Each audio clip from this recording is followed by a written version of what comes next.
Yes, it is from an old English name, which means pretty much what it says. It's from Atwood, which means of the woods.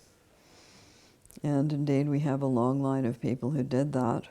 We also have a long line of people who ended up in Canada because they got kicked out of other places for being too obstreperous. I always go back to the woods. In fact, I've just returned from the woods. And I go to different layers of the woods. Sometimes on the weekend I go just about an hour and a half from Toronto. But when we're doing the big excursion, it takes about 5 hours. And what we really like to do as well is go up above the actual vertical tree line up to the Arctic. And it's not only my theory, but other people's theories that the human social organizations that we have today evolved in the steppes after the Ice Age. So along the very bottom level, most southern part, we have what is known as Carolinian forest. And the trees there are more southern. So they include things like black walnut. And the animals and plants are somewhat different. Moving slightly north, you have a deciduous forest, something like, not the same as, but something like what you have here, in that most of the trees are hardwood, the leaves fall off in the winter. And we have a lot of maple and beech, though I think our beech is somewhat different from your beech. And the animals there are, for instance, deer, coyotes have moved back in. Moving further north, you have a mixed deciduous coniferous forest. There's a demarcation line between deer and moose. The two don't mix much because one of them carries a disease that is fatal to the other. So you move up into the moose, you move up into the bears, and you move up into the large timber wolves. Moving north of that, you get into a sort of taiga where the trees are shorter and further apart, something like maybe upper Norway, upper Sweden, upper Finland, and then above that you have trees, but they're horizontal. So they grow along the ground like vines. They may be only about this big, but they're 200 years old. And then you're into the Arctic. And the further you go into the north, the less vegetation there is on land. So which kind of woods would you like to get around in? The ones that I grew up in is the mixed deciduous coniferous. And for that, each kind of woods has a range of things you can eat and a range of things you can't eat. Because that mixed coniferous deciduous forest isn't rich in things to eat. Fish are probably your best bet if you should be lucky enough to be able to shoot a moose and then preserve it, then you would have a food supply. But there was a reason why those kinds of woods were not thickly populated. Whereas if you go further north, you have marine mammals and quite a few more fish. But in that woods, the largest edible animal is a moose or possibly a bear. But there aren't herds of them. They're thinly distributed, and the reason for that is it's mostly rock with trees growing on top of it, but it's not rich, fertile farmland soil. Is that if you get lost in the woods in the winter and you're, for instance, isolated by a blizzard or a heavy snowstorm, it's permissible to go into somebody else's dwelling. In fact, up in the Northwest Territories, where there are roads, long roads, you will find a little hut every half a mile. And in the little hut there will be a little stove and there will be some matches and some firewood. And that's in case your car gives out during a very cold period, and you have to walk. So the longest you would have to walk is 1/4 of a mile. Then you can get to a source of warmth, which you should do as quickly as possible.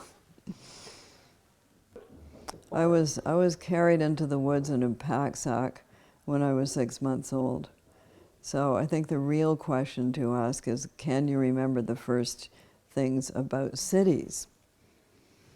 All right, so the first things about cities, I was afraid of, instead of being afraid of bears and wolves, I was afraid of vacuum cleaners and flush toilets. They have something in common. Things disappear. You don't know where they went. That's never true in the woods. Did it mean something for my writing? Well, I think it meant quite a few things. Number one, I was never properly socialized. Number two, things that other people took for granted and considered normal, I viewed somewhat anthropologically. That is, why are they doing that? I think if you grow up in a small town or even in an area of a city, you understand group behavior and also human interaction at a much more instinctive level. So you're not always saying, why are they doing that? You just know that that's what they do. This is what people do. Whereas I was always looking at them and thinking, it's a very odd thing to do. Well, their furniture. Let's start with the furniture. Their furniture, their clothing, their hats, their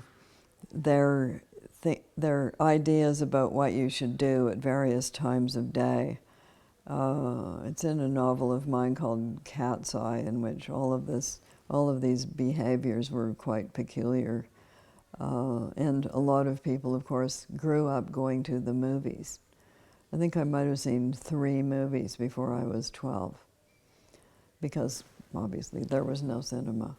TV hadn't been deployed yet. I can remember seeing my first TV, which the screen was about that big. What was on it? A puppet show called Howdy Doody. You always remember these childhood things that made an impression.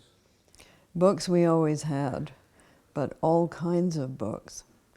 So everything from scientific textbooks to murder mysteries to science fiction to novels to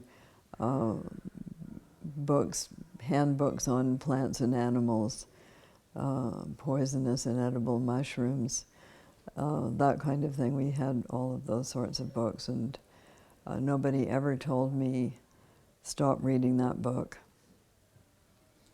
They sometimes said, stop reading that book because you have to come and sit at the table, but they never said, stop reading that book because it's not suitable for you.